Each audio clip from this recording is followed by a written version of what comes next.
Sidina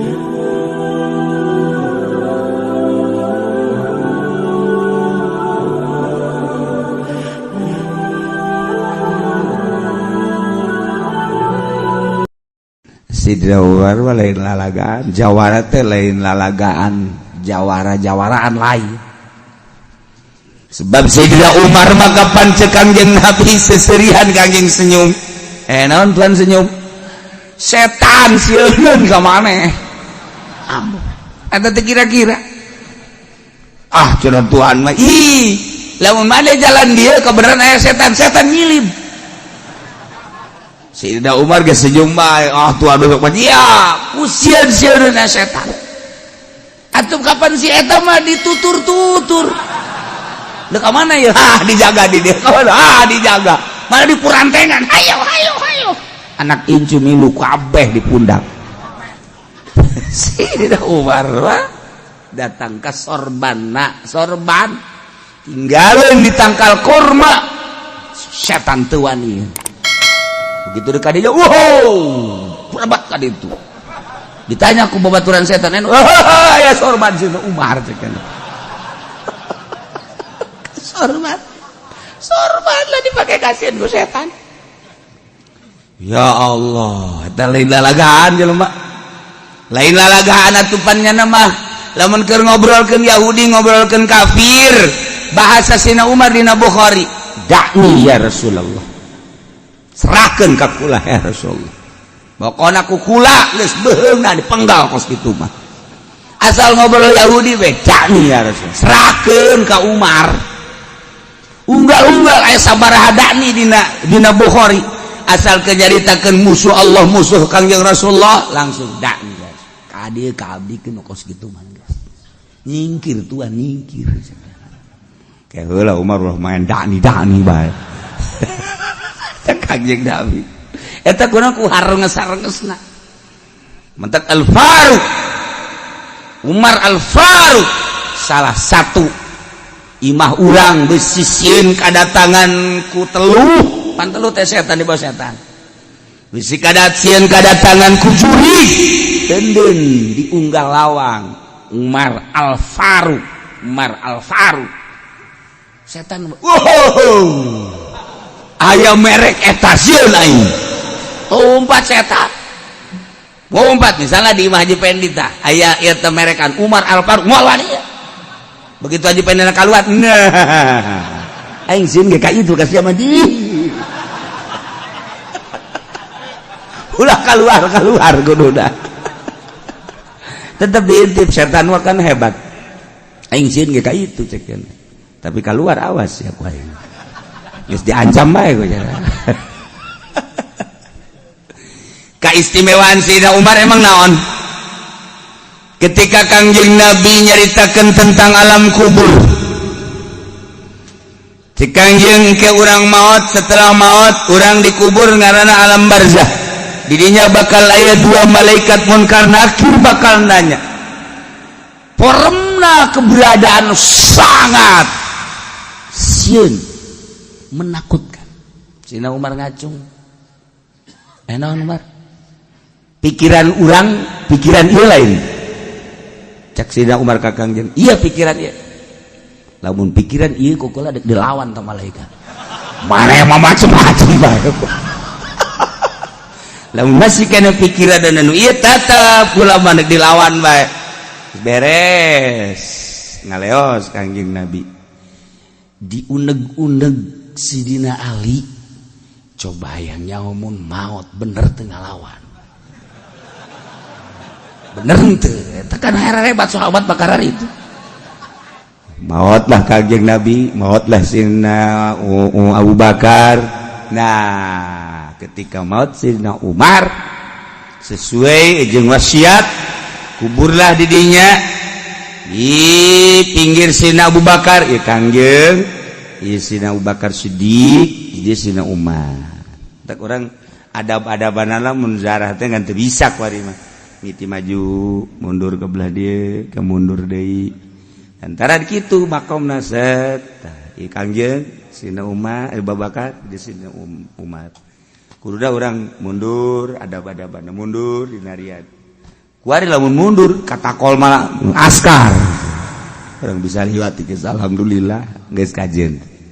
Nah Sayyidina Umar maot kuburkeun mimpin Sayyidina Ali beres Sayyidina Ali nyarita setik bahwa ialah Umar Al-Faruq anu memisahkan hak jeung batil nu terkenal dengan kejawaraanana saha anu teu sieun cek Sayyidina Ali ka Sayyidina Umar musuh-musuh Allah termasuk setan geus dijatakeun ku Kangjeng Rasulullah sieun maka saat ieu nya geus aya di alam barzakh doakeun ku Sayyidina Ali beres ngadoa bubar kabeh Sayyidina Ali ge mundur begitu mundur menang 40 lengkah kadinya deui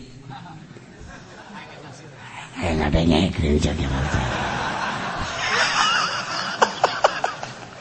atuh urang mah sanajan ngadengekeun ge moal kadenge atuh Sayyidina Ali mah kan masyaallah bisa dibukakeun hijab kan suara Sayyidina Umar bisa kadenge langsung diuk di Sayyidina Ali kieu bener kadenge begitu ditanya ku malaikat man rabbuka cik Sayyidina Umar teh pangeran aing Allah ai pangeran maneh Sayyidina Ali di luhur seserian cek Sayyidina Ali bener ieu Masya Allah kari cek malaikat teh ji atuh pangeran aing Allah sarua sesama pangeran Allah kok make rupa nu ieu cicing we tah malaikat diteruskan wa man nabiuka cek malaikat iya digigir tah nabi tah digigir aing ngarendeng ngingeana tah cek nu saurang deui emang ieu saha ieu Umar atuh kunaon ditanya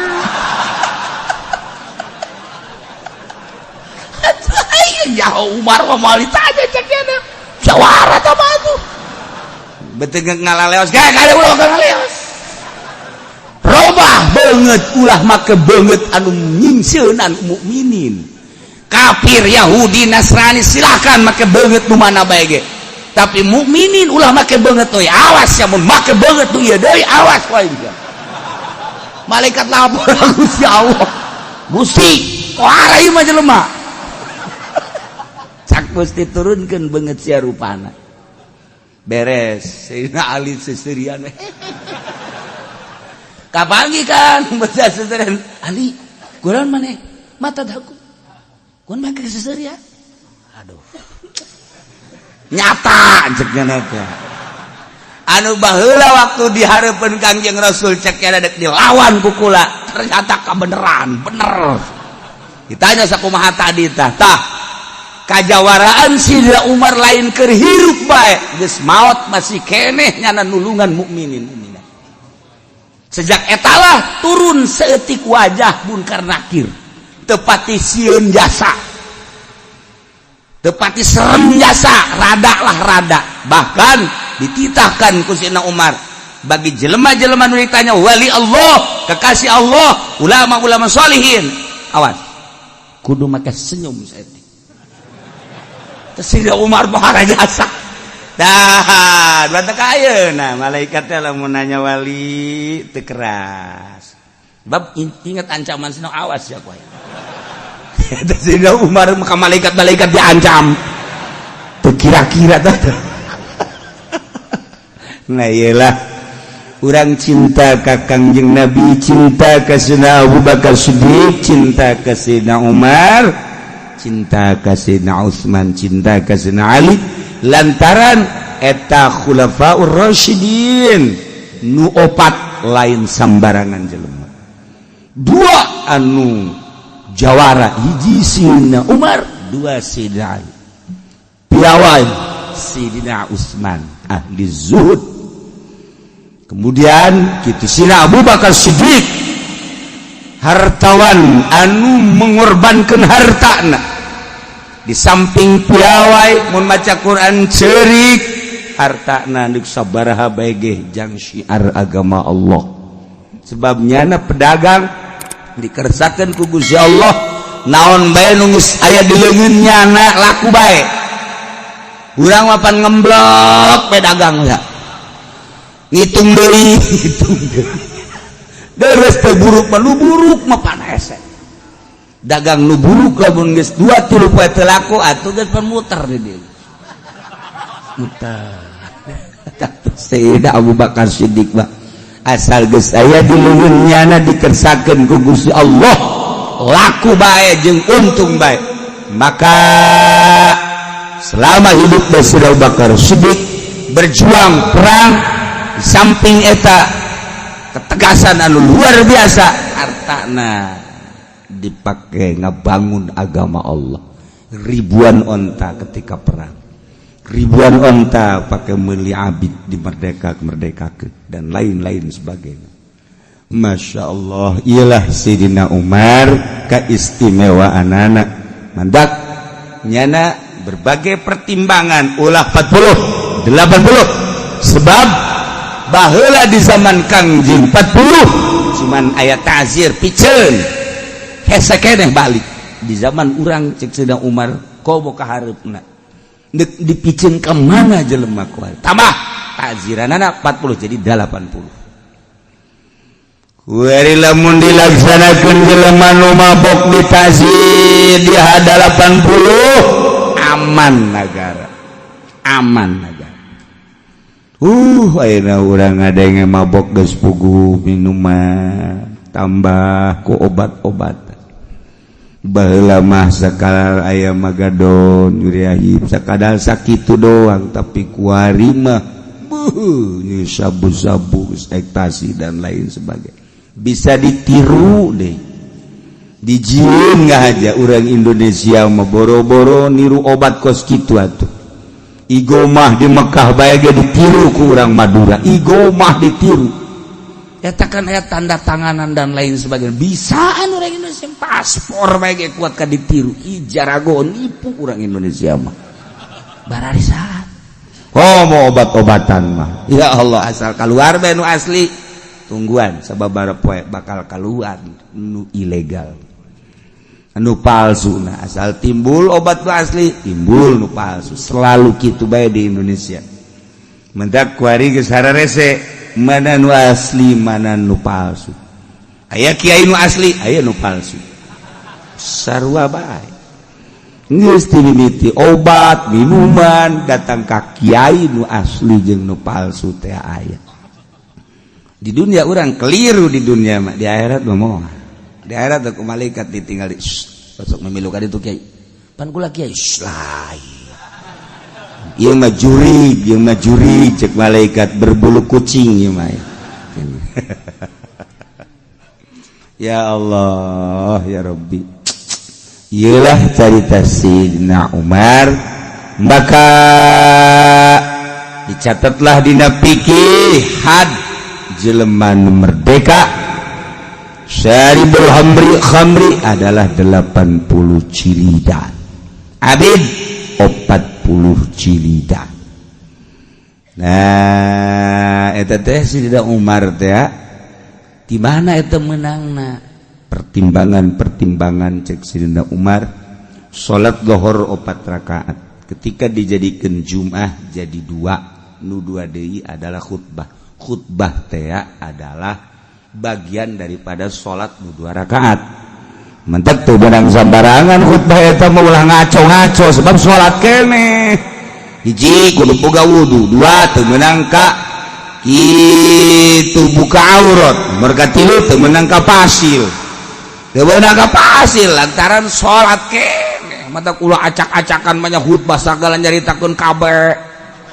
khutbah nyaritakeun Agustus khutbah jarang jari teu beres eta mah khutbah salat nu 2 rakaat teh jadi khutbah mentak geus teu bagusna teu kudu ditarjamah nya teh salat pengertianana salat geus lamun deuk ditarjamah meunang cek fikih narjamahkeun nu dibaca lain ader-aderan ieu kuarikan ader-aderan tungtung nama orang jadi hebat henteu ngadengikeun khutbah sugan tambah takwa aja henteu ya karena itu tah geus bandingan bahasa Arab daripada besi ngarusak meundang diterjemahkeun narjamahkeun babacaan nu dibaca nu dibaca nangan sabaris ai ngacona mun henteu di trek ku masyarakat trek terus bae terus eta bangke turun khutbah maning dirantai khutib kos kitu asupkeun ka sumur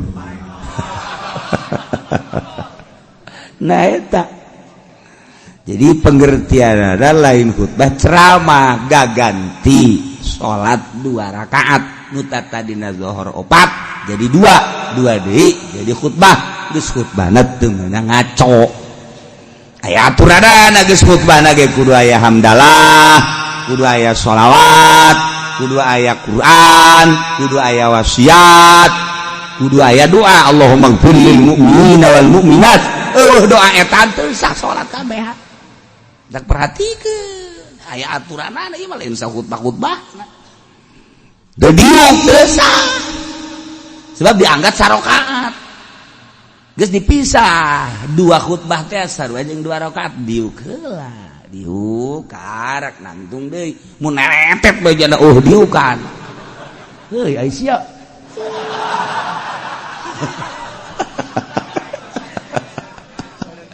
goblok sia aing ge garusak salat aing sia nah eta lan mah khatibna kudu nu paham ulah tarjamah acak-acak ieu mah salat ndek khutbah mah nya ndek ceramah ketas jumah atau meme jumah ceramah sadekna nya da tekan budak ngebudak geus tah cenah nu ngadengekeun atuh karasa ku sia berarti sia teu dipake karasa ieu mah keur salat ieu mah ditah Allah tungtung nama pan kulantaran salat ieu kan anu ngadengekeunage teu meunang teu ngadengekeun idza sa'idal khatibu 'alal mimbar fala tatakallam wa ma yatakallam fala faqad lagu wa man lagu fala jum'atalah deuk kumaha coba di mana khatib naik ke mimbar ulah ngomong awas urang lamun ngomong berarti lalagaan sia lain keur salat wa man lagu fala jum'atalah teu boga jumat sia teu sah ye atuh mah khatib berang lalagaan bila perlu main coklak di dieu ye atuh khatib da kudu dula-dula pan ieu kos ge berarti robah khutbahna atuh geus babarodo masyarakatna atuh khatibna kudu pinter ngarusak aing khatib khutbah aing ulah dipaksakeun berarti barodo geus atuh bere penerangan atuh ku khatib bere penerangan ulah datang ka ngarusak salat teh ieu salat Jumat teh rusak atuh kabeh di karubah diacak-acakan tah ieu keur sakalian nyaritakeun Sidna Umar ieu bulan ieu nu mantap 40 gaganti ta'zir nah ieu ge khutbah gaganti salat 2 rakaat jadi khutbah hendak teu bisa teu meunang teu buka wudu hati-hati jeung teu meunang lalagaan urang bae urang nu ngadengekeun teu meunang nundutan nya salat nundutan ieu mah geus adzan Allahu akbar Allahu akbar Allahu akbar Allahu asyhadu an la ilaha illallah geus bare nangtungnya masih khusyuk jasa aju nu digigireun ngantep deui hareup imam geus mulai Allahu akbar bismillahirrahmanirrahim nya kakara kudang nya deuk nangtung isin deuk diuk bae pan nya ada salat kumaha aingnya cekir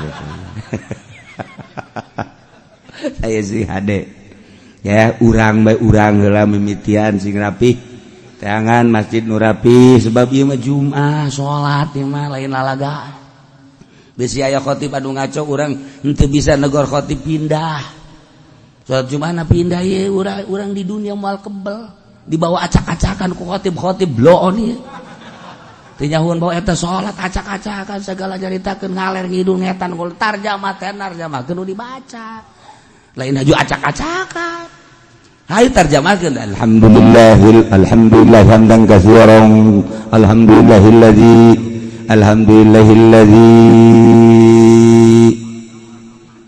alhamdulillah sia ngaco aing mah kagok aing ku suara sia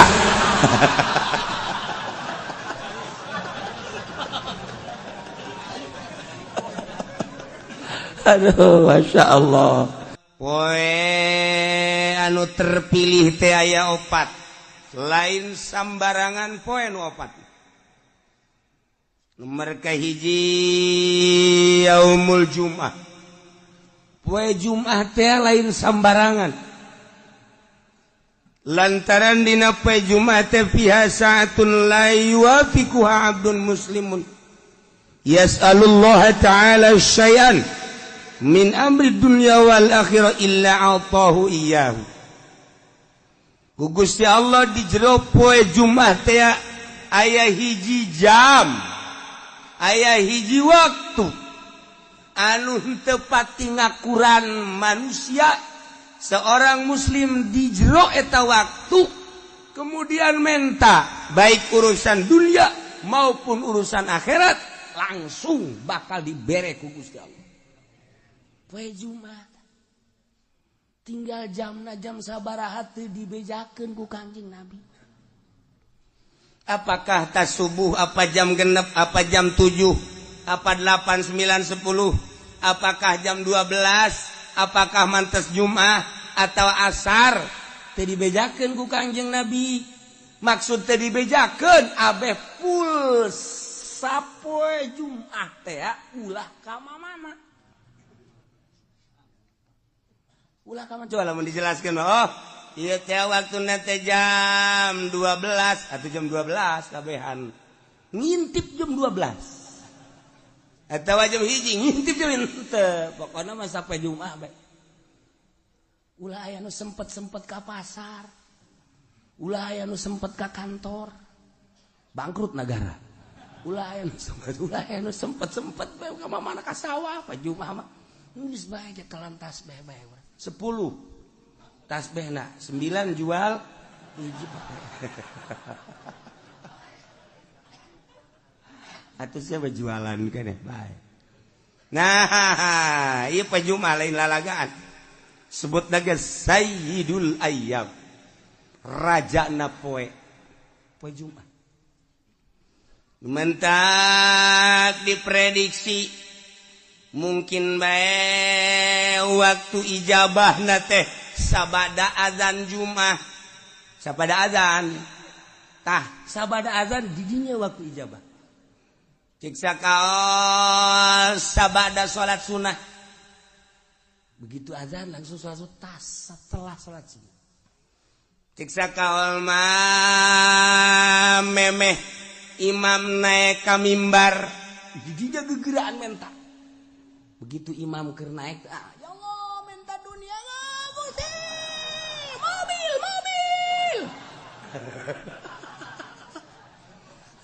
Teu parugu. Ulah di embat-embat isin jero hate bae. Siksa kaul mah antara khutbah 2. Khutbah ka hiji diuk tah di jero diuk di dinya waktu ijabah. Siksa kaul mah beres khutbah kedua memeh dilaksanakeun salat Jumat. Siksa kaul mah ta salat Jumat. Siksa kaul deui mah jam 1. Siksa kaul deui mah bada asar. Siksa kaul deui mah memeh azan maghrib. Tanu mantak poe Jumat mah geus bae ngintip jam bae. Di mana asal didinya pas orang mentang guys dibere langsung asal orang pas di waktu eta guys. Masya Allah ngan modelna eta okos Lailatul Qadar. Lailatul Qadar teh kan teu dijelaskeun ngan kebiasaana malam-malam ganjil padahal mah teu kitu. Kebiasaana malam lilikuran padahal teu kitu. Bebelasan gaya nu manggihan Lailatul Qadar. Abah nyongsrong urang Lailatul Qadar dengan modelna asal aya Lailatul Qadar bae malam eta urang tunduh. Dibentah-bentah ke kieu asa di mana? Tunduh. Tak ieu ge waktu ijabah teh pas kitu. Poe Jumat. Yes, nomor 1 poe Jumat. Nomor kedua Yaumu Arfah. Poe Arfah lain lalagaan eta poe teh ngabogaan nilai anu pohara. Lantaran di mana terjadi poe Arfah yubahillahu taala malaikatah. Allah ngabanggakeun diri terhadap malaikat. Cek Gusti Allah ya malaikati unzuru ila ibadi ja'u susan kubra. Deuleuh kumaraneh hamba-hamba aing anu dararatang di berbagai penjuru negara, di pelosok-pelosok dengan penuh karudinan. Poean arpah mah di Mekah ngan sakadar make 2 helai. Eueuh nu make jas, eueuh nu make dasi teu berarti di hareupeun Allah mah jas jeung dasi. Kedeul banget lagi, nu make ndek ka arpah asup ka salon teh aya. Tah ndek apel ka salon mah. Ka Allah mah ruwag-ruwig tur kedeul. Boro-boro ngurusan awak, bugu baju ge teu dipake ngan saukur 2 helai. Cek Gusti Allah, hei malaikat pandang ku anjeun. Qad anfaqul amwal nyana daratang ka arpah, aya nu ngajual sawah, aya anu ngajual mobil, aya anu ngajual buruan imah, aya anu ngajual kebo, berikut jeung anak kotok-anak kotok. Tuh menghormati ka aing kabeh ge hayang. Lain bae nu ngoran nini bengking tuh deuleuh Gusti. Aki-aki deuleuh dararata. Hayangnya usia malaikat tuh. Nini itu mah tuh embe dijual, kotok dijual, buruan imah dijual jeung anak-anak kotokna. Nah, menghargai ka aing, hayang kapanggih jeung aing. Ternyata horenganan di negara nama pamarentah eta teh horeng ngaleglegan duitnya. Nyana mah ngajual anak kotok, tapi negara mah geus sakean juta asal tanda tangan haji meunang. Pikir ku sia. Coba malaikat. Aneh tante. Lamun nyana ngajual anak kotok hayang kapanggih jeung aing, kumaon peta bupati hayang menang jatah. Ku goblok-goblokna bupati. Ku goblok-goblokna presiden. Tuh, anak kotok dijual hayang kapanggih jeung aing nyana meuli Lexus tolong teh coba. Tapi eta mah dikitu, di Amerika lain di urang. Di Amerika tuh mana? Di Amerika begitu.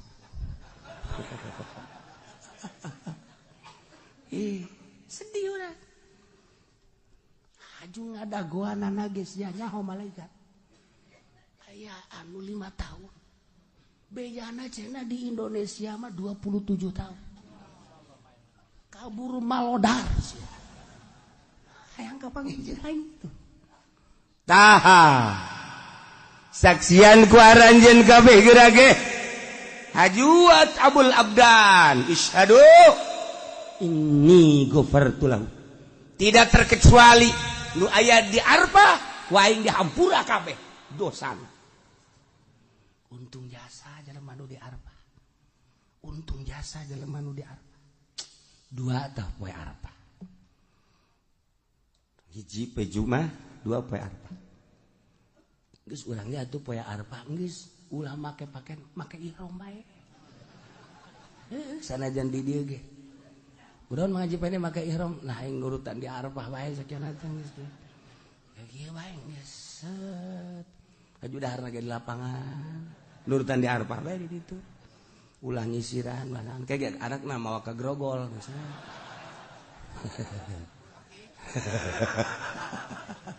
Bapak menjadi berubah sekarang. Iya. Nomor katilu yaumun nahri. Poean lebaran haji. Qarrabal abdu kurbanahu. Tiap jelema anu ngalaksanakeun kurban. Allah mah teu hayang dagingna. Allah mah teu neuleuh getihna. Tapi Allah mandeuleuh teh takwana. La yanalallah luhumuha wala dimauha walakin yanaluhu taqwa. Los daging nama jang sia dahar ku sararia, tapi aing mah nilai nu ku aing katarima takwa na eta jelema. Fa awwalu qatratin qatarat minal qurban takunu kafaratan likulli dzambin amilahul abdu. Setiap tetesan getih nu nyek celekatana nu dipencit ku hiji jelema maksudna korban eta teh ngajadikeun pangampura dosa. Setiap tetes trak mangkaning sabaraha gelaseur getihna. Ieu getih sacek-celek bae suara ya. Iyalah poe lebaran. Mulia jasa.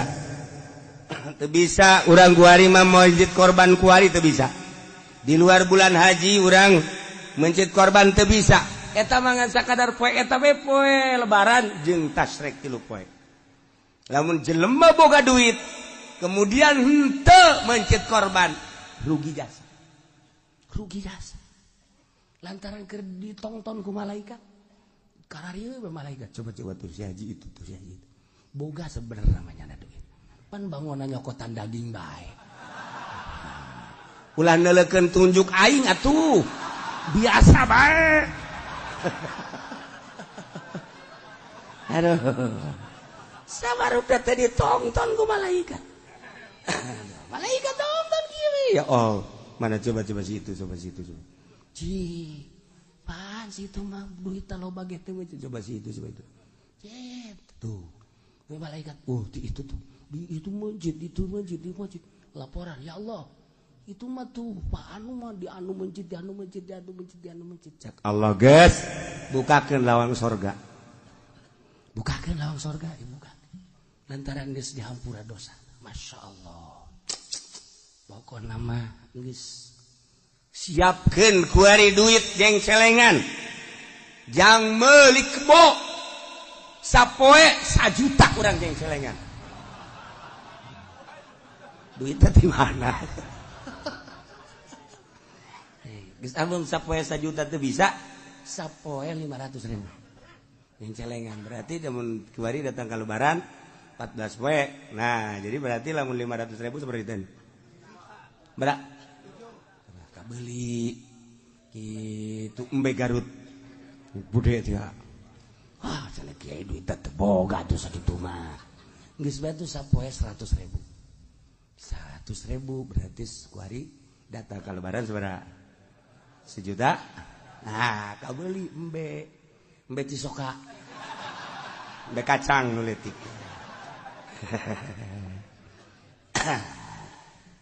Geus kuari mah lamun jadi tukang ojek, ngojek kuari sapoe-sapoena. Tah duit gojekna sing meunang 1 juta ceng celengankeun. Cek tukang ojek di mana horeng kiai. Boro-boro meunang 1 juta.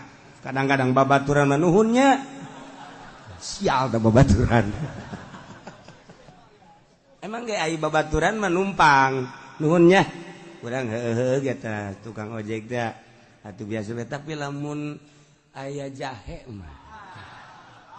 Cet, dek mayar ge enggak usah. Ikhlas saya mah. Udah jadi langganan aja dah. Saya mah ridho. Sial tuh tukang ojek. Masya Allah. Geus mah deui teu puguh karu. Eueuh logak naon direm. Hut. Karasa yang nyenud ka dieu. Tukang ojek teu bareres. 2, 3, 4 Yaumul Fitri. Poe lebaran fitri. Eta teh lain sembarangan poe. Lantaran diawali ku puasa. Setelah selesai puasa sebulan, nyana seakan-akan dek nyokot gaji. Berangkat timah masing-masing ke masjid untuk mengambil gaji. Cek Gusti Allah, syahidukum ini qad ghafartulah. Kaing dihampura opat hiji poe Jumat ngeunggus kolot manggeus bae. Geus poe Jumat ulah ka mana? Geus kolot bang geus bae poe Jumat ulah ka mana? Ulah ka masjid-masjid di imah bae. Teu beres tok kalau. Jumat, Yaum Arfah, Lebaran, haji, jeung lebaran titip. Poe nu 4 eta mah lain sambarang. Nah, eta teh Sidina Umar teh di mana eta meunangna? Pertimbangan cek Sidina Umar, salat zuhur 4 rakaat. Ketika dijadikeun Jumat jadi 2, nu 2 deui adalah khutbah. Khutbah teh adalah bagian daripada salat nu 2 rakaat. Mentek teu beunang sambarangan khutbah eta mah ulah ngaco-ngaco sebab salat keneh. Hiji kudu boga wudu, 2 teu meunang ka kitu buka aurat, nomor katilu teu meunang ka pasil. Teu meunang ka pasil lantaran salat keneh. Mata ulah acak-acakan banyak khutbah sagala nyaritakeun kabeh. Khutbah nyaritakeun Agustus, khutbah jalan nyari teu beres eta mah khutbah salat nu 2 rakaat teh jadi khutbah. Mentak geus teu bagusna teu kudu ditarjamah eta mah salat. Pengertianana salat. Geus lamun ditarjamah meunang cek fikih narjamahkeun nu dibaca lain ader-aderan. Iku arikan ader-aderan tungtung nama orang jadi hebat henteu ngadengikeun khutbah sugan tambah takwa aja henteu. Ya karena itu tah geus barikan bahasa Arab daripada beusi ngarusak. Meundang diterjemahkeun narjamahkeun babacaan nu dibaca. Ai nu dibaca nangan sabaris ai ngacona boh. Mun teu ditek-trek ku masyarakat trek terus bae terus. Eta bangke turun khutbah maning dirantai khutib kos kitu. Asupkeun ka sumur. Nah eta. Jadi pengertian ada lain khutbah ceramah gaganti salat 2 rakaat mutatadina zuhur 4 jadi 2 deui jadi khutbah geus khutbahna teu meunang ngaco. Aya aturanna geus khutbahna ge kudu aya hamdalah, kudu aya sholawat, kudu aya Quran, kudu aya wasiat, kudu aya doa Allahumma ighfir lil mu'minina wal mu'minat. Doa eta teu sah salat kabeh. Dak perhatikeun aya aturanna ieu mah lain sa khutbah-khutbahna. Teu diuk teu sah. Sebab diangkat sarakaat. Geus dipisah 2 khutbah teh sarua jeung 2 rakaat diuk heula. Diuk karak nangtung deui mun neretet bajana diukan heuy ai sia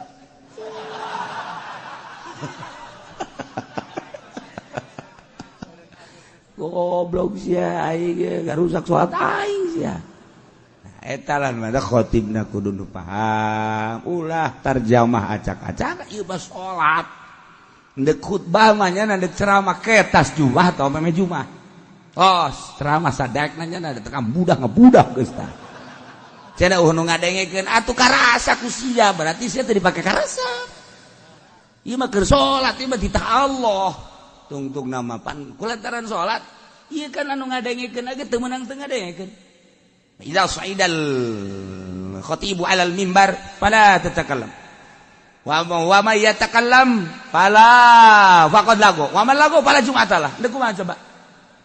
Di mana khatib naik ke mimbar ulah ngomong awas urang. Lamun ngomong berarti lalagaan sia lain keur salat. Wa man lagu pala Jumatalah teu boga Jumat sia teu sah.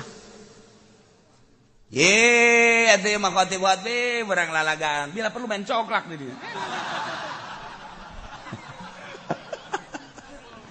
Ye atuh khatibna kudu dula-dula pan ieu kos ge berarti robah khutbahna atuh. Geus babarodo masyarakatna atuh khatibna kudu pinter. Oh ngarusak aing khatib khutbah aing ulah dipaksakeun berarti barodo geus atuh bere penerangan atuh ku khatib bere penerangan ulah datang ka ngarusak salat teh ieu salat Jumat teh rusak atuh kabeh di karubah ge acak-acakan tah ieu keur sakalian nyaritakeun Sidina Umar ieu guran ieu nu mata 40 gaganti ta'zir. Nah ieu ge khutbah gaganti salat 2 rakaat jadi khutbah. Hendak teu bisa teu meunang teu boga wudu hati-hati. Jeung teu meunang lalagaan. urang bae urang nu ngadengekeun teu meunang nundutan nya salat nundutan imam geus azan Allahu akbar Allahu akbar Allahu akbar Allahu asyhadu an la ilaha illallah geus bare nangtungnya masih khusyuk jasa aju nu digigireun ngantep deui imam geus mulai Allahu akbar bismillahirrahmanirrahim nya kakarak udang ya deuk nangtung isin deuk diuk bae nya ada salat kumaha aing kira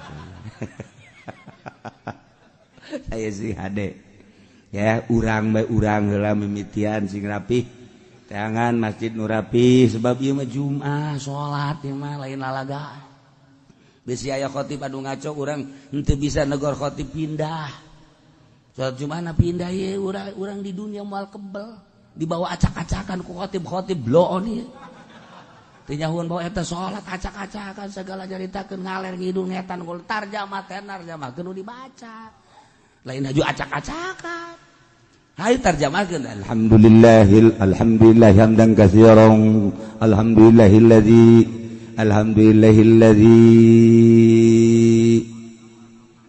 alhamdulillah sia ngaco aing mah kagok aing ku suara sia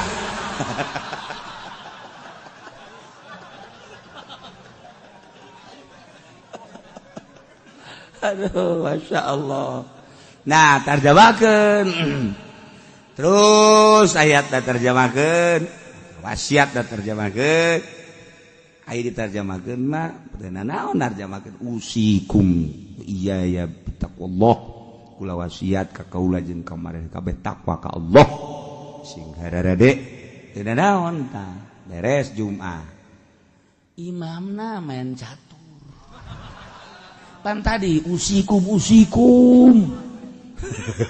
ayuhan nas tegap ayuhan hai manusia kita takwa turun khutbah main catur geus bandingan bakeun golok ai sia takwi usikum naon sia hah hayu jeung aing main caturna sia golok tah eta khotibna nu bener ulah main tunjuk khotib asal khotib bae nyandakan wasiat malulu ayuhannas ittaqullah waf'alul khairal la'allakum pohara tepoal urang kadinya da ka khotib Assalamualaikum salam jangan nonton TV aing teu senang khotib kos kitu ya Allah ya Rabbi ikan sholat masalahna ai ceramah mah kipudoli acak-acakan los utawa lain sholat tamanya nama sapira bisnis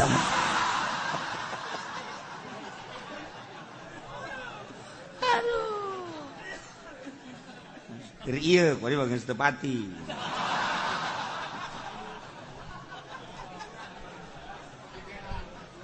ya Allah ya Rabbi karim karena perubahan-perubahannya nama daerah ya perubahan siapa bencana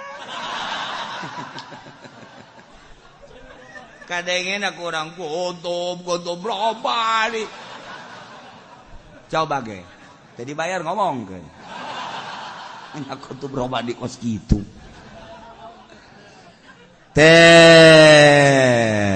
iya khutbah berarti ganti soal sing hade geus hati-hati dengekeun kurang perhatikan lengan orang temenang uca aco kadia itu nunjuk doangnya nunjuk jadi masalah masa ke salat nunjuk wa man lagaw fala jum'atalah lalagaan berarti tunjuk ngomong ngobrol fala jum'atalah teu sah Jumanan sia eta cakang jeung Nabi sok dibaca kurang idza saidal khatib 'alal minbar fala tatakallam wa may yatakallam faqad lagha wa man lagha fala jum'atalah orang beungeut siang teu bujua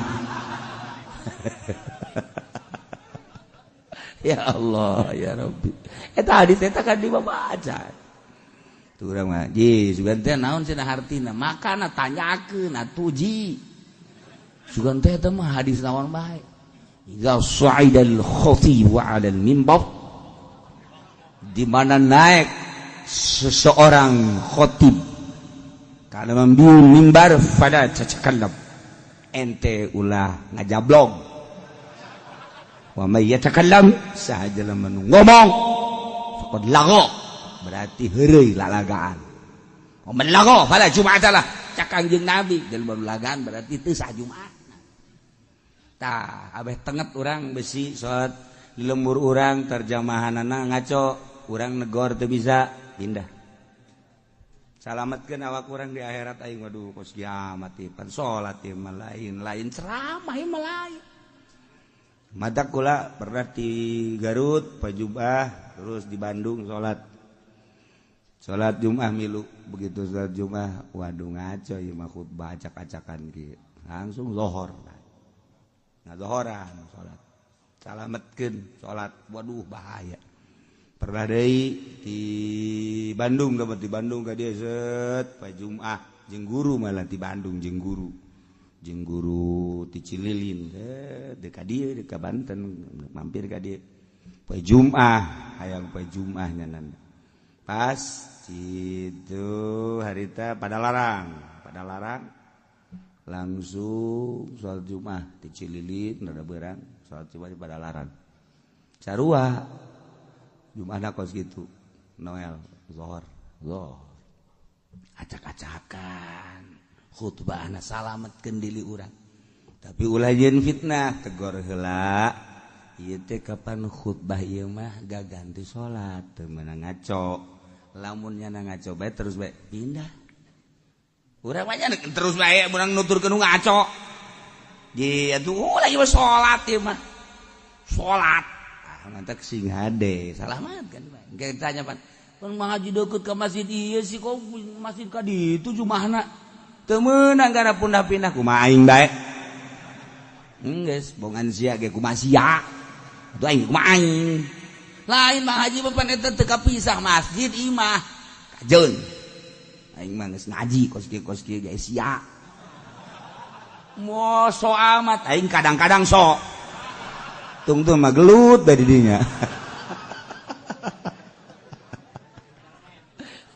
ayo salametkeun si gade urang kan moal kebel di dunia ajung ke di akhirat urang aduh lamun ka neraka ku gara-gara urang salat Jumat teu ditarima deui kumaha coba ye salat Jumatna cek malaikat teh rusak padahal mah teh nyaho pan sia ngaji bae teu didengekeun saekeun hulu sia ku aing sia cek malaikat neraka sia deui kumaha coba urang emang Sidina Umar bisa ngalawan ke malaikat potongan urang mah pan gepeng bisa tah mantak ke Sidina Umar urang minta tulung ka Sidina Umar tulungan dia aing jatuh wau ka sia tilok hadiah tilok naon tilok aing endeu kumaha coba ketika hiji manusia hiji umat di negara kemudian ku Gusti Allah teh diturunkeun seorang nabi titah dakwah ngajakan nauhidkeun ka Gusti Allah umatna dirinya terpercaya karena nabi tersebut inkar ku Gusti Allah selalu diberi siksa dengan cara siksaan teh ku kasangetan fakir penderitaan gering diberi ku Gusti Allah teh paila datang ka hes timbul penyakit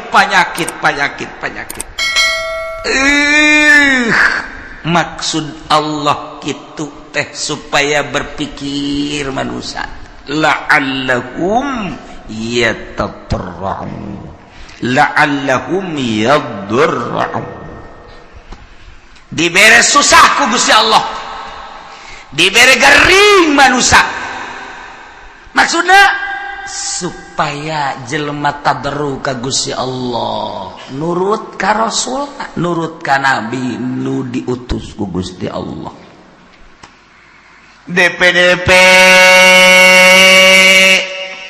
supaya tunduk supaya ngarendahkeun diri anu dimaksud kadituna supaya percaya iman ka Allah iman ka para nabi-nabi Allah subhanahu wa ta'ala eta umat tu baheula teh kitu teh heula tah eta teh sebagai contoh nu baheula cak Gusti Allah terus datang ka Kangjeng Nabi Muhammad datang ka sabada Kangjeng Nabi Muhammad tadi kitukeun bae bakalna kayak dibere susah, dibere gering. Maksudnya supaya iman ke Allah. Indonesia baheula teh di zaman kitu Belanda. Urang mau nyaritakeun di zaman Belanda. Dongeng-dongeng bapak urang baheula, emak urang baheula.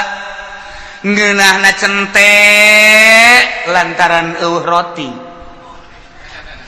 Boborosan kunyana dicabut geus mah boros pare geus mah boros kalapa boros panan pandan dan lain sebagainya di dahar kunyana kunaon eta lantaran eueuh bala-bala di dahar kan kunyana susah kabladieuna terus kaleuweung diteangan kunyana buat tangkal ieu yang ngeunah ieu aya suag dicabut dibawa ke imah terus dipasian terus dikulub golotrok di dahar di kalapaan caknya langeun aya tetanggana nu nurutan fajar suag kunyana horeng badur mabok nyana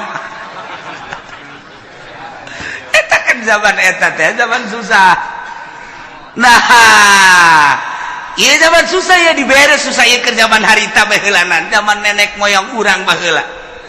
Jadi ngeunah bejana sagala derwak ngeunah nu asak mah sagala centek ngeunah sagala kingkit ngeunah sagala kitu katokak ngeunah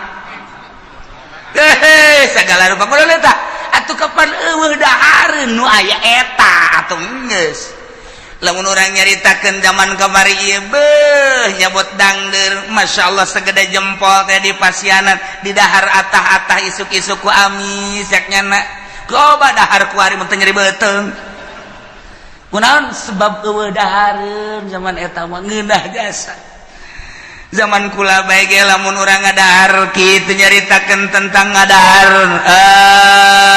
naon dangdeur atah pernah ngadahar kitu huwi nu atah ngeunah ngadahar sao atah ge ngeunah sao atah ya Allah ya Rabbi ku ngeunah eta sao teh komo rada mengkal-mengkal mah ya Allah sao atah tidak nu mantak baheula lamun aya rujak tumbuk teh rujak tumbuk mantep jasa lantaran sagala araratah araraya ngeunah kuari mah kuari loba dahar ente ngeunah nu kos karitu nah ieu dibere hararese ku Gusti Allah tapi eta jelema lamun ba'da magrib breng ngararaji ka imah ustad nu tinggalin ngaraji kabeh mari ustadna ge teh yang dibayar jeung hayang-hayangan ge nu mayar ieu eta masuk kada duit teh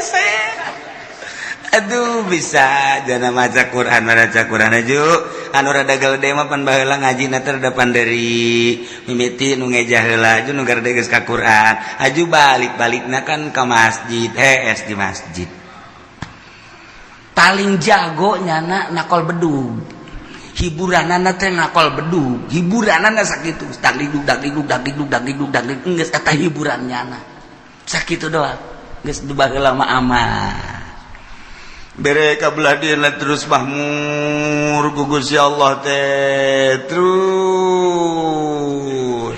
engke paroho deui ka Allah jadi bere susah deui ku Allah kuari leleti kanan ya kieu bae ini mah keur carita perorangan we ulah kabehan ada perorangan ini kege kaharti kakabehan nih kege kaharti kakabehan Waalaikumsalam. Loh, Kiai, doakeun kula. Mana? Kula dek dagang Kiai, aduh boga modal supaya maju bae. Namun maju mah pan masjid tuh omeaneun jangnya teh pondok pesantren amis ngeunaheun kadengena kana ceuli. Ngeunaheun, jasa geus pokona mah kula mah ibadah bae. Geus, doakeun ge padahal tadi doakeun ge wae sugih subeng ieu keur carita perjalanan. Iya cek ya itu sing bener itu sih dagang kayak seminggu datang deh kalau 2 minggu datang deh wah gede hiji Waalaikumsalam roh bari geus dia bantingkeun kopiah ge blek sia kunaon ngabanting puyang cenah kieu doakeun ieu kunaon hayang bisa ngazakat cek dah mantap jasa eta ngomong Hayang bisa ngazakat berarti hayang sugih kan. Hayang bisa ngazakat cenah kulit teu bisa ngazakat lain hayang ngasugih teh urang hayang bisa ngazakat, hayang nyaho ibadah zakat. Sia ngomong pinteran teh tah. Berarti hayang sugih ya. Adoakeun lah kiai cenah kudu maju. Guys, sebulan sekali datang, sebulan sekali terus dibere maju ku Gusti Allah. Nuka hiji maju, nuka dua maju, blek rada lambat kayak makanya 3 bulan sekali. Beliau begal, kiai hampura tuh bisa kadieu bulan-bulan kemarin mah. Gua ada sibuk, gua masalah sih. Ya mah doa anu geus kiai, set balik deui nyoda ka Jakarta atau ka anu. Gede 1 tahun teh datang. Assalamualaikum. Aduh, kiai kula kan bisa lebaran doang cenah ieu ka dieu. Kurang emang sibuk cenah masyaallah. Geus doana bae kiai mah pokona mah jauh di mata dekat di hati masalah. Segala dalil segala tuh. Dalil-dalilnya na tuh gak masalah. Beli mobil pleng. Geus teu ka kiai. Asal teu ka kiai bae berarti salat ge wallahu a'lam. Salat ya wallahu alam aya zuhur ke asar henteu aya asar zuhur henteu kabelah ditu lah zuhur henteu asar doang zuhur mending geus sekaligus ulah henteu keur ngalamun mah salat ngana ge ke henteu deui sugih dibere amruk meunang 5 tahun sugihnya atau 10 tahun beurek ka dunia tuh ngaranna plak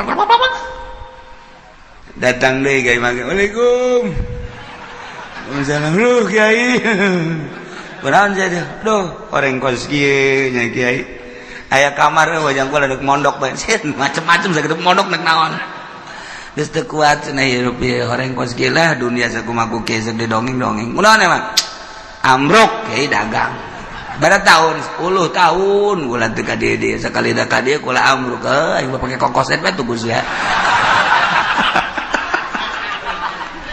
teu meunang tak kiai ngomong kos kitu teu meunang ieu mah cerita doang segala kokoset segala naon tah ieu keur carita bae jelema susah datang ka kiai berarti kan carita kiai berarti nyana ngadeukeutan Allah senang ka kiai kajian ieu mah keur carita ka kiai padahal mah hakikatna mah ngajauhan ka Allah kan tuh jauh keur susah mah jelema deukeut ka Allah keur senang mah jauh ka Allah nu matak hebat jasa jelema lamun keur loba sagala deukeut ka Allah hebat jasa carang jelema deukeut ka Allah teh mun geus kajepit jasa tinggal buntut tapi utak bae eta bisa kula keur carita di Bandung mun ente ka Bandung aya didinya ngaran kitu toko Almasum nyaritakeun deui aya naon ngaranna pom bensin Almasum musola Almasum masum Bandung loba kori aya pondok pesantren Almasum aya yayasan Almasum loba bank boga Almasum Bandung eta teh kumaha dongengna baheula ngaranna Haji Maksum eta teh keur susah jasa datanglah ka Mitoha ka Garut kees tadi mah Mitoha doana kiai geus di mami tohat tadi dinya geus didoakeun beres Mitoha berenang tuh ngadoakeun maju amruk deui tas maju teh teu ka imam Mitoha teu ka imam Mitoha amruk ka imam Mitoha deui masuk ngedeng deui di imah TS deui biasa doakeun majuna teu kira-kira pohar aja sah miliuder Bandung geus lah geus datang ka pae teu kapanggih geus teh masalah ieu mah keur carita masalah itu masalah nyana ge teu bermasalah ieu mah keur carita kos kitulah dunia poho dunia mah ka Allah tah ka Allah tah datang ka pae teh teu kapanggih teh jeung mitoha tah lantaran nyana teh urusan dunia masyaallah karim aya deui moal dicaritakeun tah di Bandung aya anu boga kitu Majalaya nu boga pabrik samping keur susah datang ka guru kula datang terus ada senang susah deui datang deui dia datang senang deui terang senang pohara jasa senang kadeuleuna padahal hutang gede senang baheulana ka eta dunia mah kos kitu dan mata ku Allah ieu keur nyaritakeun di dieu ikir jaritakeun ieu teh wa ma arsalna fi qaryatin min nabiyyin illa akhadna ahlaha bil basa'i wad dharra tepati ngutus kaula ka hiji nagara diutus seorang nabi kecuali ku kaula teh disiksa ahlina nu mantak disiksa lantaran teu percayaeun ka nabina ngabohongkeun ka nabina ku Allah disiksa teh lain di kukumaha heulanan dibere kesulitan yakni kapakiran dibere kageringan gering luar biasa keur carita perorangan cara tadi keur cerita secara umum keseluruhanana nu diberenya susahnya gering ieu mah naon kitu ngaranna murag di tangga katibah tangga nya susahnya gering geus pupurieun ieu mah anjur diusir ku pemajikanana beak anak ngajauhan geus eta tah ieu dibere susah ku Allah maksudna naon supaya tadarru ka Gusti Allah la'allahum yadarra'u urang we kos kitu kesusah deket ka kiai zarah ka kiai zarah barang susah barang sugih henteu henteu kudu loba jelema loba diurangkeun kos kara itu teh ambalaya nu mantak lamun stabil bae jelema keur susah cinta Allah geus sugih cinta Allah berarti kan nyana henteu kagoyangkeun ku lobana dunia berarti istiqomah hebat jarang 1000 hiji kan henteu asal naik bae mulai geus kamari mah bisa tamat Quran sabulan sakali ku ari mah Quran ngan di deuleu doang eker kamari mah rada susah teh bisa babarengan jeung babaturan barang kuari sugih geus teu bisa babarengan jeung babaturan kamari ieu mah keur rada susah teh bisa seserian barang sugih mah tuh geus teu bisa kuari mah sibuk Bandung teh Surabaya teh Singapura teh Jakarta teh nah eta teh kos karari itu teh engke poho ninggalkeun setik kan itu urang we kuari lah moal ke salat sunah lah mimiti teh salat sunah terus kabelah dia ke mabadiah bae lah cuma qobliyah jeung badiah henteu kabelah ditu mah bisa-bisa teu salat kabelah itu bisa teu salat tak eta kos kana ditu tah eta teh teguran ti Gusti Allah tah nah jelema diutus nabi ku Gusti Allah sebuah negara lantaran kacau teu inget ka Gusti Allah utus nabi dakwahnya sageus dakwah teu percaya disiksa ku Allah dibere kesulitan carana teu hujan-hujan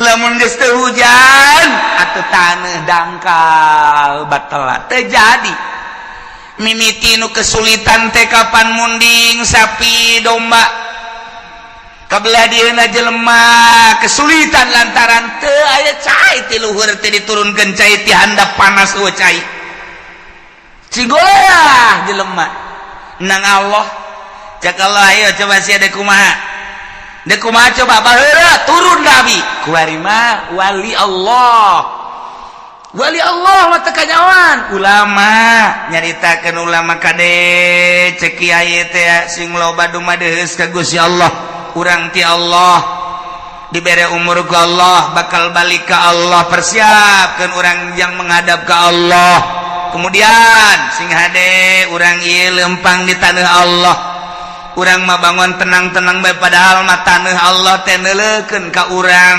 langit neuleukeun ka urang tangkal kayu neuleukeun ka urang mah teu boga asa dideuleukeun teu boga rasa dideuleukeun kok kadituna teu boga rasa dideuleukeun ku Gusti Allah jauh ka Gusti Allah malah judi malah mabok teguran ti Gusti Allah dibere susah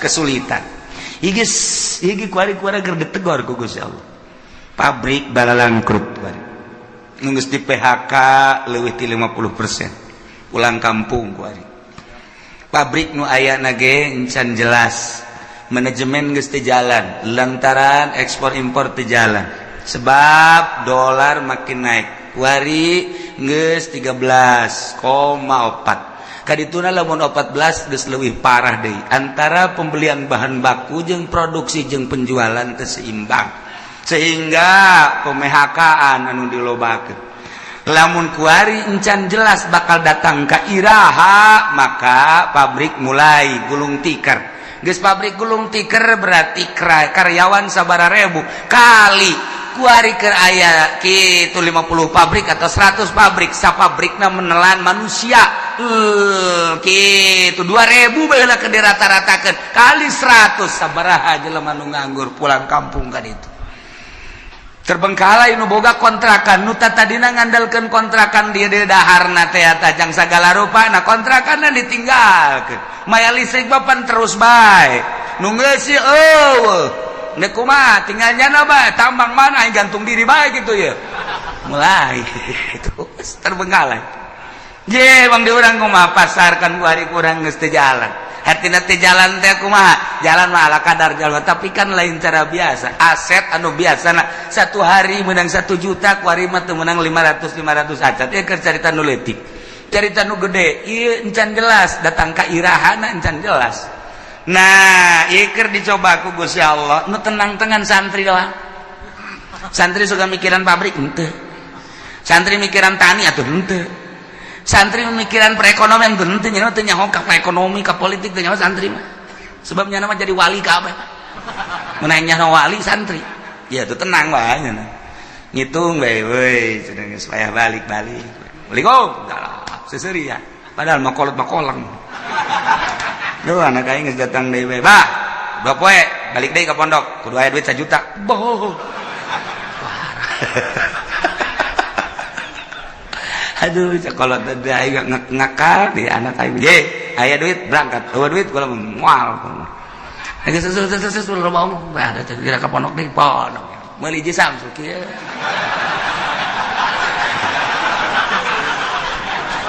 atuh nyaritakeun politik balik gigi nyaritakeun ekonomi duit aing ngambalaya taloba geus cenah mah itu geus nya mah jadi wali bae pokona mah geus nah bang tenang-tenang mah geus jadi santri geus geus ngitungan bae ngaji mah tilok ngitung balik deh bae teu nyaho santri mah geus teu nyaho naon pokona mah ngaji ibadah geus teu nyaho naon jasana jangan anu mikiran bae geus sugan atuh jadi kitu motivasi henteu atuh mani nyana salat berjamaah pondok baca Quran tadarus Allahu lazim dak masak beres beli botan dak duit aing ambual aya di bapak aing pugu bapak nama ngedagang naon gitu ngertoge ngek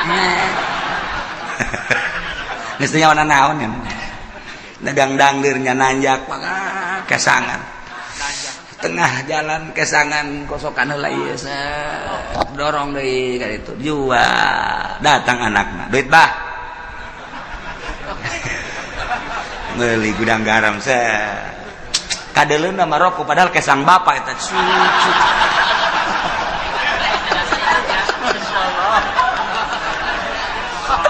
tapi juga boga pikiran atuh henteu ya bapana ge ikhlas karena Allah lantaran cak bapana aing ngarido jasa aing dagang dangdeur capek ge tah pake ngabiayaeun sia komo sia bisa ngaji teu bisa ngaji ge aing nitipkeun ka sia teh keur macaan Quran ngajelaseun Quran hadis eta teh ucapan Allah ucapan Kangjeng Rasul geus atuh pokona mah aing mah penting mah sorga we coba mantep teh coba hei kolotna ge senangeun ya eta teh nyana nu di dalam akhirat coba sakola hayo mere duit tak 3 juta jadi ibadah wallahu a'lam nu dibaca anak kitab naon dan lain-lain sebagainya jadi ibadah kalau wallahu a'lam datang deui minta duit hak tak dipake poya-poya ku anakna keur carita bener bae heulanan sakolana wallahu a'lam jadi ibadah wallahu a'lam teh ge buka tuh hate sia bego kalau teh ieu mah keur nu capek bae tah mere ka anakna keur carita bisa ngajina geus pohara keur teu bisa ngajina dicatet ku malaikat masyaallah anakna cicing di pondok keur berjuang ngalaksanakeun pembacaan kitab Allah dawan Rasulullah dawan ulama dibiayaan ku bapakna anu gantar wasilah ngabiayaan anakna memeh anakna ka sorga kudu bapana heula amin sa anak sia teu sakola teu mondok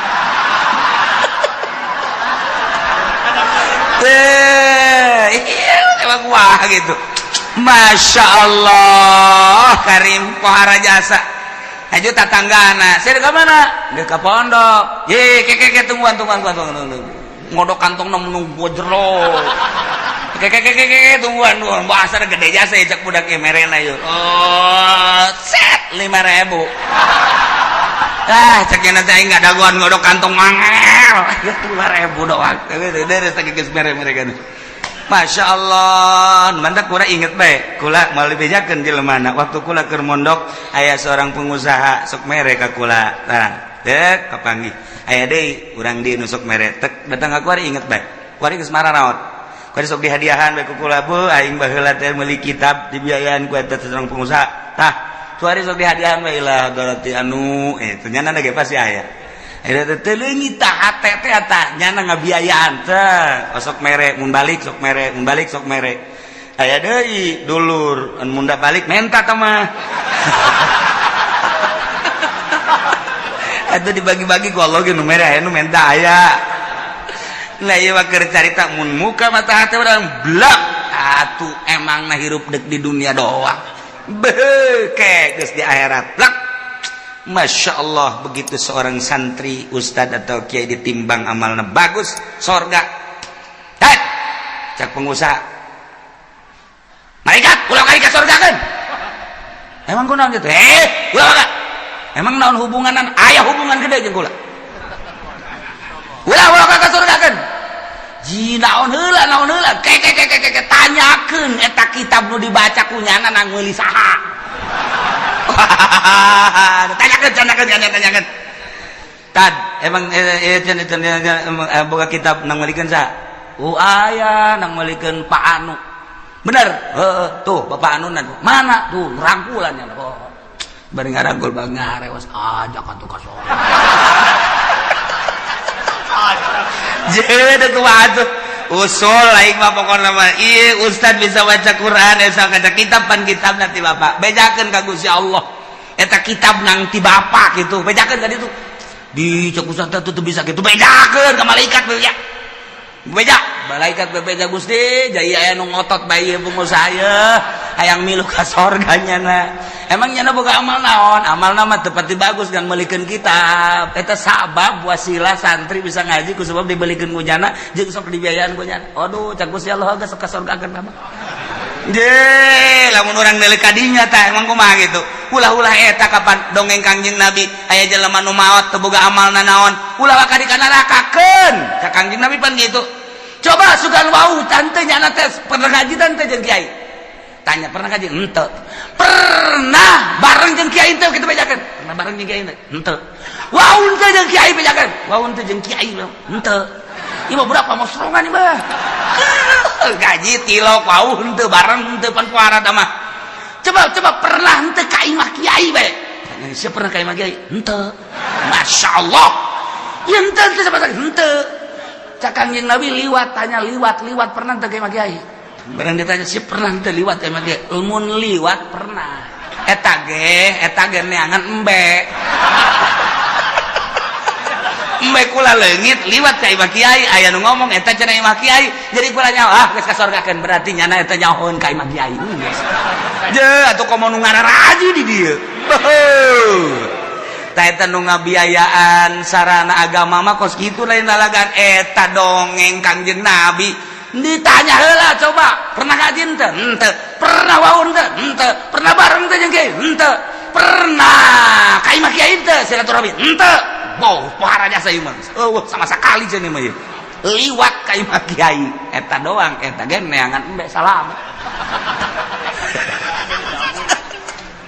tuh mau imah ngabiayaan kan pohara jasa Masya Allah nah ialah tepati-pati kaulah ngutus seorang nabi ke hiji negara kemudian bangsana jeung umatna ngabohongkeun ka eta nabi kecuali kaulah nyiksa ka ahli negara eta ku cara dibere kesempitan kesusahan anu luar biasa perekonomian teu jalan pertanian teu jalan dan lain-lain sebagainya teh jalan sulit luar biasa wadbarro jeung penderitaan gering timbul gering-gering segala gering darah tinggi segala darah rendah segala ginjal segala macam-macam gering jelema teh geus mah kitu segala makroni segala kitu lihat sirah dan lain sebagainya bahkan aya bahaya penyakit anu dibawa ke dokter teh geus ngecek melalui ronsen melalui kitu SG teu kapanggih penyakitna dicek dokter cek-cekna sehat pugu gering tapi cek dokter sehat bapak ini udah pulang aja sehat pugu gering bingungnya lagi aing gering dibajar sehat dokter bodoh. Guys, bukunya nana gering nana udah ngerasakan tapi cek dokter teh melalui ronsen penyakitan melalui penyakitan darahna bagus ya teh bapak sehat ceknya na cek jantung sehat cek paru-paru ge sehat tapi nyana nangis bisa kicep acan cek dokter pulang bapak sehat aing gering ceknya teh. Nah ini bukan bagian dokter coba ke sono ke Jampang Surade takut ada gaang di dalam perut nih coba. Nah iya geus teu kapagieun ku dokter ge geus teu kapagieun dibawa ku ari ka kulon ka Paneglang ka Cadasari aya di dinya teh nu make iket ini penyakitnya cekel ping-pingna lot keluar paku tuh dulu tuh paku kos kieu aya di jero awak untung bisa hees gesakna teh. Masya Allah cak nu nganter tuh lamun 3 kilo mah bisa pakai ngabangun dah paku. Mana aya di jero awak kudu aya pakuan segala bohong. Boro-boro paku urang kasura ge leutik jasa nyeri jasa tuh paku sok bada kieu. Mah urang teu percaya bae. Itu canya nanti apa ieu mah tidak selesai, ieu mah moal selesai dicokotan kieu mah sebab di imah ieu mah aya orang hideungan. Kudu mayar ya mah segala apel jin segala apel jurig segala naon wah tambah cai tambah daun eta bener apa nu kitu bohong nu gara itu aya penyakit itu bener temen eta mah ngabohong dukun ngaranna nah ieu disiksa ku Gusti Allah maksud Allah mere peringatan la'allahum yadra'un supaya DP supaya tunduk rendah diri kadituna iman ka Gusti Allah nu kafir supaya iman supaya percaya ka utusan Allah anu geus iban ka Allah supaya balik tobat ka Gusti Allah supaya mantep menghadap ka Gusti Allah subhanahu wa ta'ala.